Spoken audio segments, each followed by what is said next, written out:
I've got my Doctor Who t-shirt on, I've got my TARDIS behind me. I must be doing a Doctor Who video today.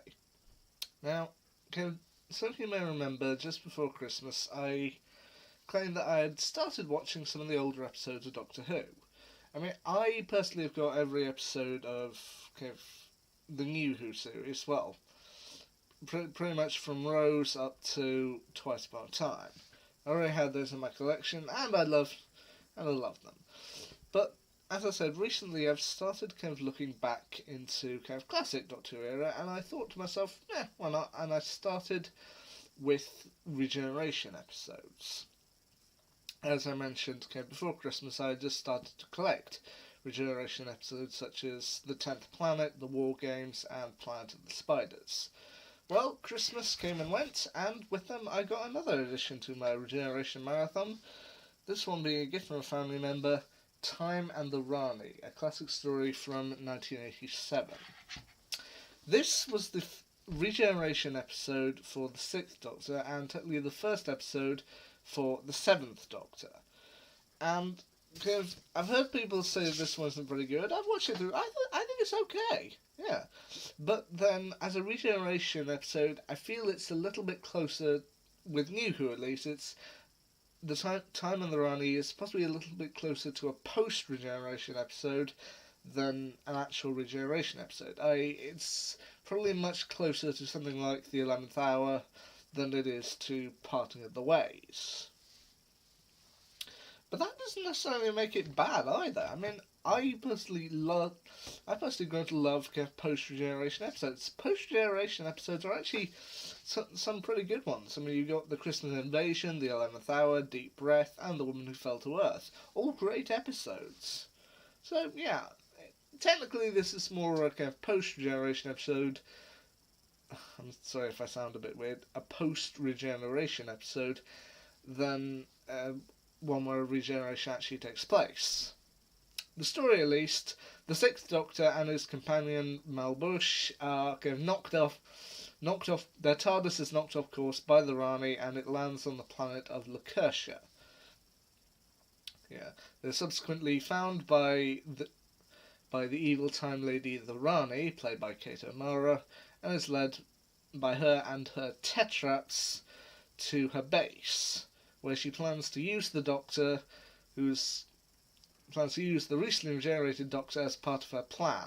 Her plan being to destroy an asteroid which is approaching the planet of Lacutia, and use the resulting explosion in order to create a time manipulator that would allow her to alter time on a massive scale. It's up to the newly regenerated Doctor, his companion Mel, as well as some rebel Lacurtians, to defeat the Rani and the Tetraps and stop her plan from going forward. When I mentioned that I got this episode, people were like, wow, they must have really hated you, referring to the family member who did give me the episode. But actually, no. I mean, I watched it through, and while I admit there are some moments that are possibly a little cheesy, I mean, this was the 80s, I actually feel it's, a decent episode. I mean, I do feel the effects are slightly better with the later classic episodes than they were with some of the earlier ones. I mean, if you look at an episode like Planet of the Spiders, it's a pretty good episode in its own right, but there is a slight disconnect that I will say Time and the Rani does have a slight level over it. Maybe not in terms of story. I mean, I think, prefer the story of Planet of the Spiders a little bit more than Time and the Rani. However, the effects are greatly improved with Time and the Rani than they were with Planet of the Spiders. Not necessarily with the opening title sequence, which is 80s cheese, full of CGI. As a family member said to me, "Oh, this CGI stuff, or the new computer effects, were so new at the time, and everyone felt they had to show them off," which I do understand. But the thing about a classic story of Planet of the Spiders, at least, is that when you look at the episode, you can see certain parts where they were filmed inside. They had a certain type of camera. And then when you see certain scenes of the Doctor and his companions outside in the older stories, it's evidently a different type of camera or a different type of filter that they had to use for filming outside. So there's a screen in front of it front of it, which just makes it look slightly older. But I mean, it didn't necessarily make the episode bad. No, not at all. The effects are still there. The acting's still good. But yeah, there's kind of like a screen in front of it, kind of separating you in terms of it. Whereas evidently they'd improved their technology and got kind of new cameras for something like Time and the Rani.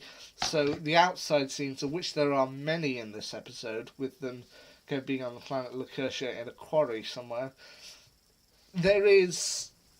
you don't have that kind of screen feeling in front anymore. You don't have that disconnect, so it allows things to kind of flow a bit more. I mean, with Time and the Rani, I'll admit the story isn't necessarily the strongest in Doctor Who history, but yeah, I actually feel it was a good one. I mean, Kate O'Mara as the Rani, she is brilliant in this. I mean, she's just full on kind of evil villainous mode, and you really kind of you feel a hatred for her, but also kind of like her in how despicable she is. And I do enjoy that. I mean, I don't know some of the Rani's kind of earlier appearances, whether she was played by a different actress or whether she's always been played by Kate O'Mara, but yeah, I feel in this episode she's kind of fully diabolical, and I do think it's rather good. I do kind of like, I won't give it away, but I do kind of like the ending that she has, where she does, in a sense, get a little bit of her just desserts, which I do enjoy about. I mean, the companion of the time, I'm not going to blame Bonnie Langford for this, it was probably just kind of writing at the time, but pretty much in this episode she is kind of full on dance and distress screaming. Yeah, she does have her moments though of kind of tech brilliance that I will admit she does really well. So overall, I'd say with Time and the Rani, not necessarily a bad story. I found it enjoyable enough. Yeah. It's not an episode I'd kind of rush to rewatch again, but every now and again, yeah, I'd probably slip it in. Probably a good story. I mean, yeah, now with another kind of regeneration episode down, although it's more kind of post-regeneration, I'm going to go I'm going to go about actually 3 more to go. Those being Logopolis or Logopolis or whatever it was, The Caves of Androzani, and Doctor Who the movie. But yeah, and another good regeneration episode to add to the regeneration collection. Not my favourite, but I'll admit a pretty good episode. Until next time, see you.